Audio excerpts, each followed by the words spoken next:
Kleber, você acha que Border Collie é uma boa raça para ser cão de assistência emocional? Beleza, aí aqui é o Kleber, adestrador pai da Wendy, e eu vou abordar essa temática aqui. Será que Border Collie serve para fazer trabalho de assistência emocional, serve para ser um cão guia, serve para ser um cão de assistência para pessoas que têm algum tipo de deficiência de locomoção ou algum tipo de necessidade especial? Será que serve? Vamos falar disso nesse vídeo aqui. Eu queria que você soubesse que essa temática foi sugerida pela Maria Cecília no campo de comentários. Então, se você não comenta e não pede tema, você está perdendo uma oportunidade aí de me pedir para fazer um vídeo especial para você. Então aproveita os comentários, enquanto você vai pensando nos comentários, já deixa o joinha aí e se inscreve no canal também. Fechado? Então vamos lá, vamos entender aqui. Border Collie serve ou não serve para esse tipo de trabalho? Porque Border Collie é uma raça, foi criada para um tipo de trabalho, mas será que serve para esse trabalho aqui? E primeira coisa, antes de mais nada, não estou falando do seu Border Collie, eu vou definir aqui critérios de porquê, te ajudar, né, a entender os critérios de porquê um cão, qualquer um, inclusive Border Collie, serve para um trabalho, inclusive esse, e porquê ele não serve para esse trabalho ou para qualquer outro, tá? Então fica aí comigo até o final se esse tema te interessa e vamos lá falar a respeito desse assunto aí que é bem legal. Bom, então o primeiro ponto que eu queria te trazer aqui é o seguinte: qualquer cachorro, em tese, é capaz de desempenhar qualquer trabalho, em tese, tá? Qualquer cachorro. O ponto mais importante quando a gente pensa então em selecionar um indivíduo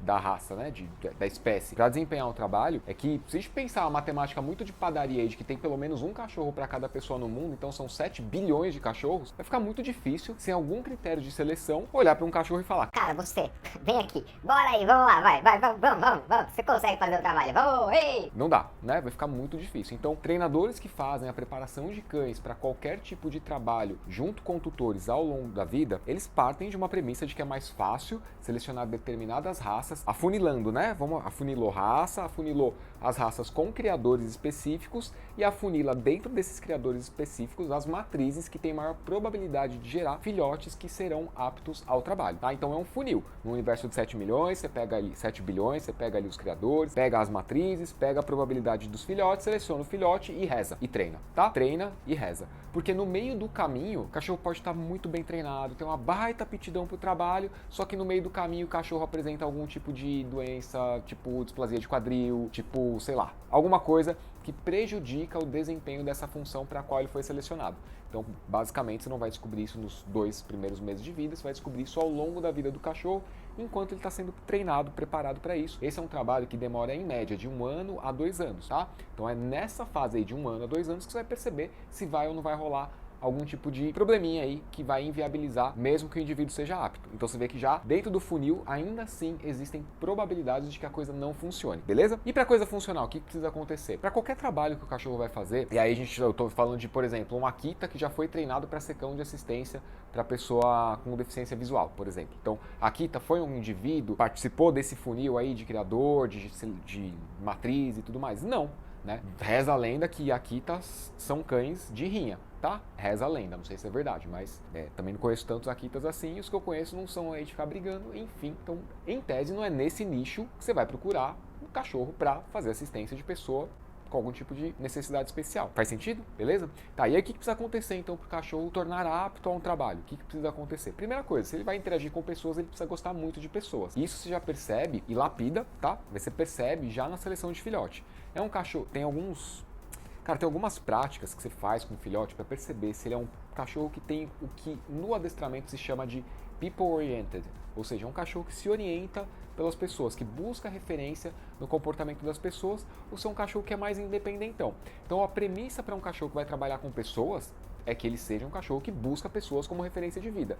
Porque a gente sabe, não sei se você sabia, mas a gente sabe, adestrador, que tem cachorro que, caga geral para as pessoas, se vira sozinho, não tá nem aí para ninguém, toma um monte de decisão equivocada e traz um monte de consequência ruim para a vida dele. E aí dá para colocar um cachorro desse que toma a decisão equivocada de morder uma pessoa que foi fazer um carinho, por exemplo? Não dá, né? Seria mais fácil o quê? Um cachorro que busca orientação das pessoas, talvez se afastasse dessa pessoa que pegou de um jeito estranho, fosse para perto do tutor, do condutor, do treinador, e aí ele ia mostrar o sinal de estresse, o treinador ia reconhecer o sinal de estresse, recolheria esse cachorro, afastaria do trabalho temporariamente até que ele se acalmasse. Entende? Então é muito importante ter esse critério. Ah, mas o meu cachorro, ele adora pessoas. Top! Que bom se o seu cachorro é um Border Collie que adora pessoas, isso já é importante, mas não é o critério fundamental. Porque não adianta o seu cachorro adorar pessoas e ficar pulando nelas, cara. Tá ligado? Tipo, não vai rolar, porque se o cachorro que vai ficar pulando nas pessoas que estão numa cama com uma doença grave, né? Que uma criança, por exemplo, um idoso, por exemplo, não vai rolar, entende? Então tem que ser um cachorro que tem conexão com as pessoas. Tem que ser um cachorro que Ao receber carinho, se acalma. Que tem cachorro que quando recebe carinho incendeia, né? Carinho é tipo uma faísca. Aí você, tipo, acende a faísca, bum! O cachorro começa a pular, morder. Cara, ele adora pessoas? Ele adora, mas não dá pra deixar um cachorro desse interagindo. E eu tô falando não só de border. Tem Golden que é assim. Golden, esse daí que incendeia quando encosta, não dá pra fazer esse trabalho. Ah, o Golden é mais propenso a esse tipo de trabalho? Sim, é. Mas esse indivíduo dá pra fazer? Não dá pra fazer, né? Porque vai começar a pular, a morder e vai machucar as pessoas. E aí, pronto, cagou, né? Não vai mais rolar. Bom, então esses são os principais pontos que eu acredito... Tem mais vídeo, calma. Esses são os principais pontos que configuram a aptidão para um tipo de trabalho, qualquer trabalho, tá? Então, seleção, probabilidade, tem que dar uma sorte danada aí, né, do cachorro não ter um problema aí de saúde ao longo do tempo de preparo dele. E tem que gostar de pessoas e, principalmente, se guiar pelas pessoas e gostar de receber carinho de maneira calma, tá? Não dá pra ser um cachorro que, tipo, fica caçando coisa e fica trazendo brinquedo e fica pulando. Não dá, tá? Não dá, não dá. Aí eu te pergunto, Border Collie é um cachorro, normalmente um cachorro calmo? Normalmente não é, né? Ah, mas o meu é. O seu é. Mas normalmente não é, tá? Porque não foi feito pra isso. Dá pra ser? Dá pra ser. Agora entra o ponto. Qual que é o ponto? A preparação, tá? Por que se escolhe raças específicas com criadores dentro das matrizes, né? Por quê? Cara, porque existe toda uma preparação de socialização, de exposição positiva, gradual, controlada nos ambientes que esse cachorrinho vai precisar frequentar. Tem uma estrutura que os treinadores que fazem esse tipo de trabalho de preparar cães para uma função específica, eles têm uma estrutura de parceria com família socializadora. O que é uma família socializadora? É a família que vai pegar esse cachorro nos primeiros 6 meses de vida e vai botar esse cachorro em tudo que é situação de maneira positiva, gradual e controlada. Então é uma família que tem vida, sacou? Não dá pra ser você que sai de casa às 7 da manhã e volta às 11 da noite. Ah, eu quero fazer. Desculpa, não dá pra você fazer, né? Porque o cachorro vai ficar o dia inteiro sozinho. Não, mas final de semana eu recebo bastante gente em casa. Não é isso, tá? Então, além das coisas do cachorro, tem as coisas da preparação que o ser humano precisa fazer para o cachorro. E aí existe também a sensibilidade do indivíduo. Border Collie é um cachorro, tipo, tranquilo com coisas novas? Cara, por favor, você me disser que não é, velho. Na boa, o seu pode ser, mas não é. Border Collie não é um cachorro tranquilo com coisa nova, velho. Não é, não adianta você me falar que é. Não é. Ah, mas... Não é. Ah, mas não... Não é. Border Collie não é. Se o seu é, que bom, porque a gente fala de individualidade também, né? Toda a questão que eu tô trazendo aqui, desde o começo é o quê? Seleção, através de funil, né? Blá, blá, blá, blá, até chegar num cara que tem probabilidade de fazer.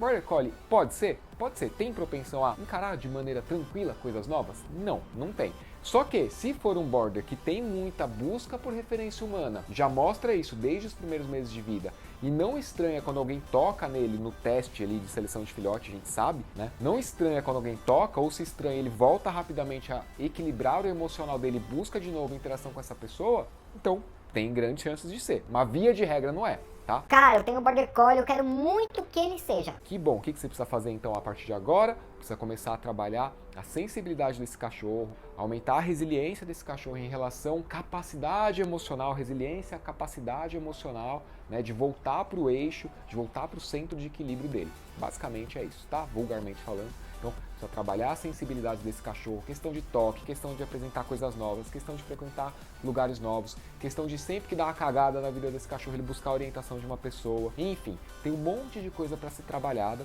tá? Se já é um cachorro adulto, fica muito mais difícil, porque já tem os traumas dele ali. E eu vou te falar, trauma de cachorro normalmente está relacionado aos 6 primeiros meses de vida. Por isso que a família socializadora precisa ser uma família que tem vida e que expõe o cachorro todo dia. Não dá para ser a família que só expõe o cachorro em situação social nos finais de semana. Não dá, tá? Porque tem que ser todo dia. Se não for todo dia, vai ser evento. E toda vez que algo é eventual, tende a causar um impacto emocional muito forte. Então, dá pra fazer? Dá pra fazer, como eu falei, com qualquer cachorro. Inclusive aqui tem vira-lata. Agora, eu posso pegar um Border Collie, por exemplo, pra fazer um trabalho pra qual a genética dele já é mais bem apuradinha, sacou? Por exemplo, vira-lata. Vamos falar de vira-lata aqui nesse espectro de cães de assistência, de trabalho. Vira-lata é um cão que tende a ser muito reativo, ou seja, mostrar reações a mínimas estimulações sonoras. Isso quer dizer o quê? Um barulho, o cara já presta atenção.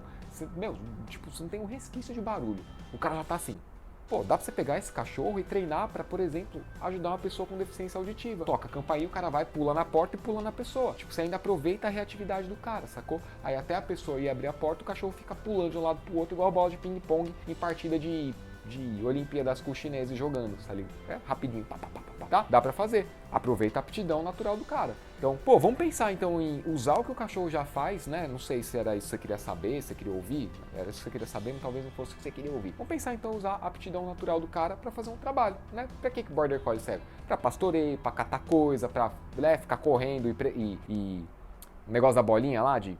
Como é que chama? Negócio que ele joga a bolinha, sabe aquele brinquedo que você joga a bolinha? Então, você joga a bolinha, aquele brinquedo pra bolinha ir mais longe, ele volta atrás pra você, canaliza pra coisas que são legais. Ele vai ter, talvez aí, uma predisposição a curtir muito as pessoas? Cara, talvez. Eu vou te falar um negócio aqui, eu não quero acabar esse vídeo, eu acho muito legal esse tema. Tô treinando os tutores já pegaram meus vídeos do Border Collie, já começaram a fazer um monte de coisa que eu recomendei, de fato, o Zezinho é bem legal em várias coisas. Só que aí você pega, aí entra a sensibilidade do cara. Pega o cara, toca o corpo inteiro.